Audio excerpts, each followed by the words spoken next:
And every time I say that, somehow Sunny just yawns into the camera.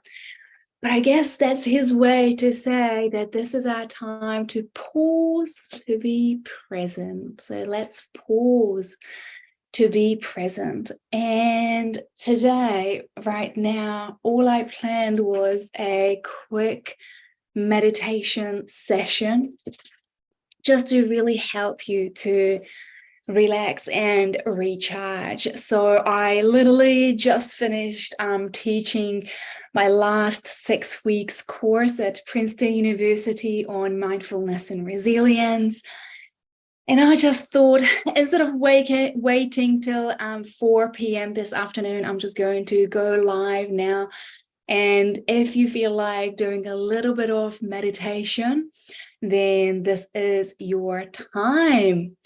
So what I would like you to do is, first of all, just make sure that you are sitting comfortably. So regardless that you are putting your feet flat down on the ground, I actually quite like crossing my legs even as I'm sitting on the chair, just like I would be sitting on a pillow on the ground, or so often actually I sit on the ground. Quite a lot of times when my boyfriend or my friends come to see me and I'm sitting on the floor and they're like, ildy, you have a desk, like why are you sitting on the floor? But I just love it. I just find it very comfortable to work from the floor, and I find it very grounding. So once again, however you want to place your feet on the ground, flat, crossing them, or whatever is comfortable for you, make sure that you sit in a position that you can actually hold a little bit longer period of time. And then really adjust your hips as well. So make sure, once again, that your hips are comfortable as you are sitting. And then also I'm going to ask you to try to elevate your rib cages a little bit. So it's very important, because it's not about like over pushing it out to the front, but it's just really slightly elevating them. So we have a neutral lumbar curve and a neutral way holding our posture, so the oxygen and the airflow can properly go into our diaphragm. Because what happens quite often when we are sitting at our desk, we would be often just really slouching forward, right? So what does it do? It's actually really reduces the oxygen in the body and makes us much more tired very quickly. So then we would go and find some caffeinated drink to keep us awake, but instead really we can just actually focus on our posture, really bringing the shoulders together, dropping them down in the back pocket, because quite often when we are stressed or anxious, we actually bring our shoulders up slightly, elevating them. So I'm going to ask you just to really drop the shoulders down. I call it the back pocket. So you're going to bring your shoulders down and then bring them together. So that's your back pocket, where you're going to keep your shoulders as we are going to do this next few minutes. And then we are going to keep the neck nice and long. And how we do that is by pointing up with the top of the head, so slightly elevating our chin, because once again, this keeps a nice long spine for us, so our body can function in a natural way, so we can actually relax easier, and all the body functions can speed up in a normal way, and the oxygen, the blood flow, going to be able to flow through in our bodies. And also we know that when we change our posture, so going from a hunched over position to an open position, it actually changes our mental state as well. And if you don't believe me, just think about someone who, if you see some person being all hunched over, you would never think that this person is actually a happy person, right? You know that this person has some kind of issues going on. That's why it's all hunched over, protecting his or her heart And this is our natural way to do that. But we also know unconsciously and consciously that when we see someone with open arms and looking up and being happy, we don't think that person is unhappy, right? We know that this person is happy simply by looking at this person posture. So whenever you are feeling anxious or fearful, change your posture. Open up your arms wide, open up your legs wide, look up the sky, put a smile on your face. All these changes in your physiology going to change your brain chemistry, and it's actually going to make you feel very, very quickly. If you don't believe me, give it a go. I've tested it on hundreds of people doing various presentations, and not once that person said to me like, oh, I didn't feel anything. We all feel it. Even if you think of something that is bothering you, and as you are looking up, as you are smiling, as your arms are open, as your legs are wide, and you're thinking about that issue, it's just going to feel easier. Something that you can actually deal with, or it's not a big deal as much as you thought it was. So these are the things that I always hear from people. So once again, sit into a nice, comfortable position. And I would like you to, once again, so the spine is long, lengthening through the neck. Rib cage is slightly elevated so the oxygen can flow, the blood can flow through. And I would like you to take a conscious breath. And as you are breathing, just really notice how it feels to breathe right now. Mindful breathing, mindfulness is not about making changes.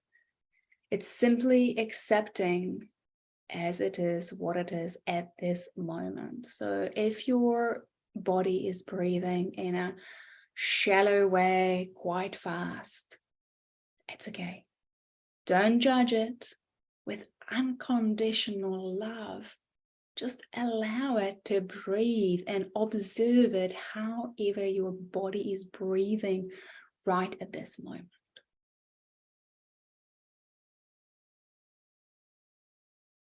On the other hand, pranayama, the controlled breathing, is also very, very helpful, very important.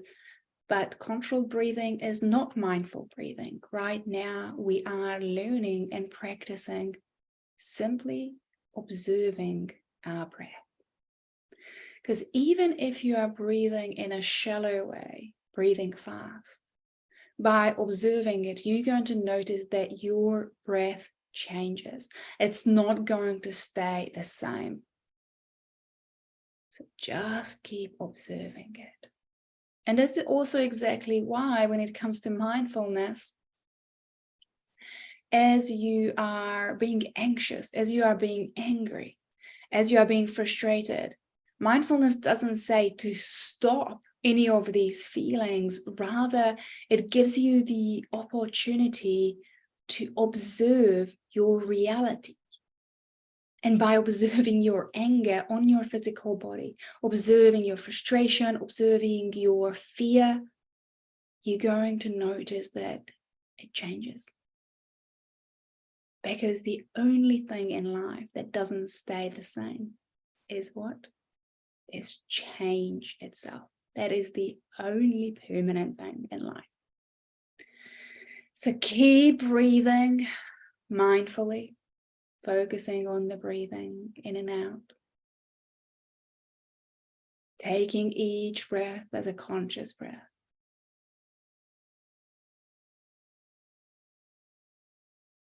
That's right.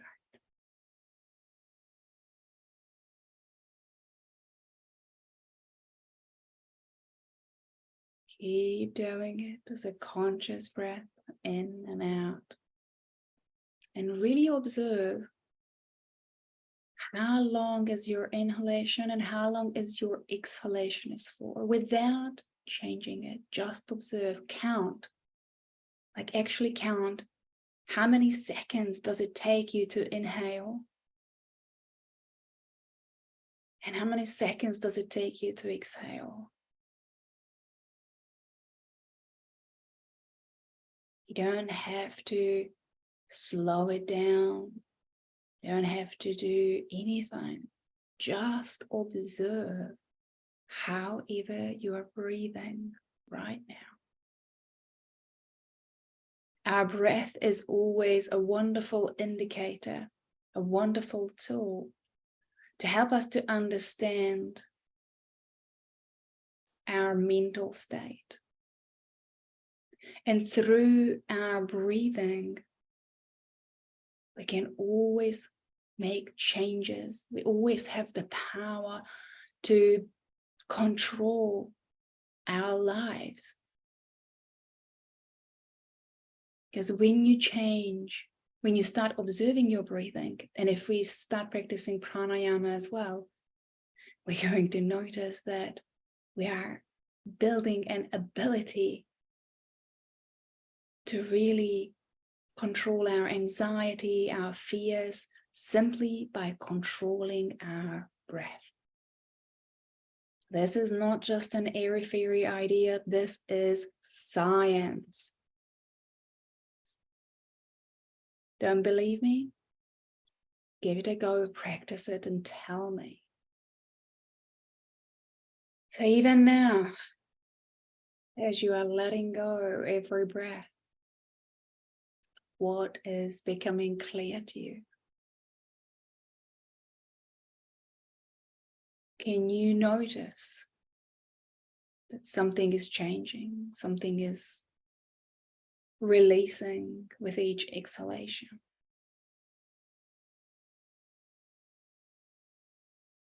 Just observe it as it is. And as you are observing your exhalation,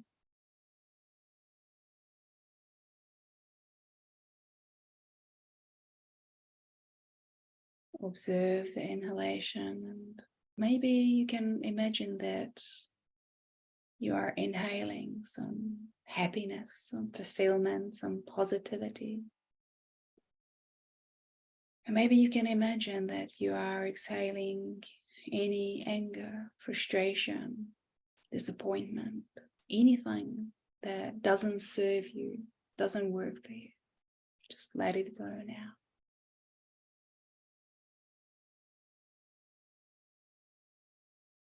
And maybe you can notice that even in this last few minutes, just observing your breathing mindfully, you were able to make some changes. Maybe you were able to relax and recharge. So open your eyes.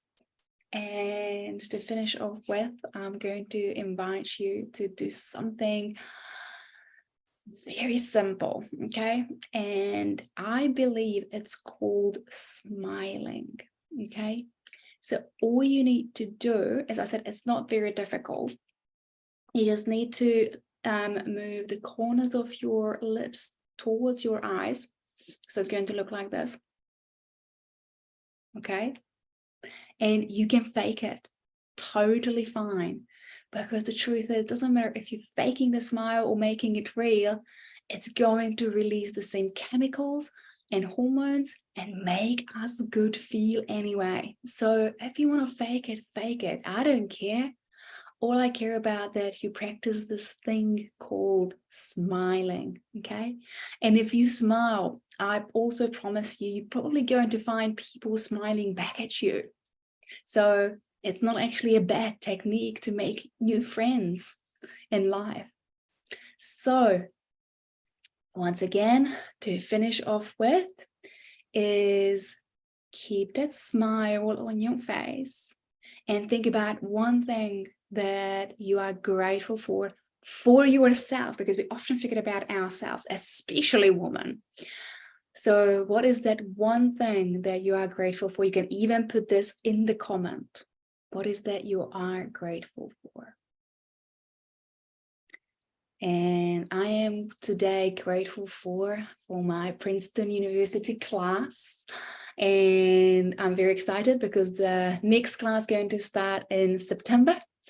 The next 6 weeks course with them. And in the same time, I am working with beautiful, beautiful people from Princeton and from the public and other companies as well through my mindfulness, mental vitality online. I call it a gym, which is really just for a place, an online way to connect with people in a more private way and help them with mental health. And our goal of our institute is to help 30,000 people with anxiety and stress release in the next 3 months. So if you feel like that you or your company would benefit from something like that, please get in touch. We are here to help your company as well. So once again, it was a pleasure to see you today, and I'm looking forward to connecting with you tomorrow.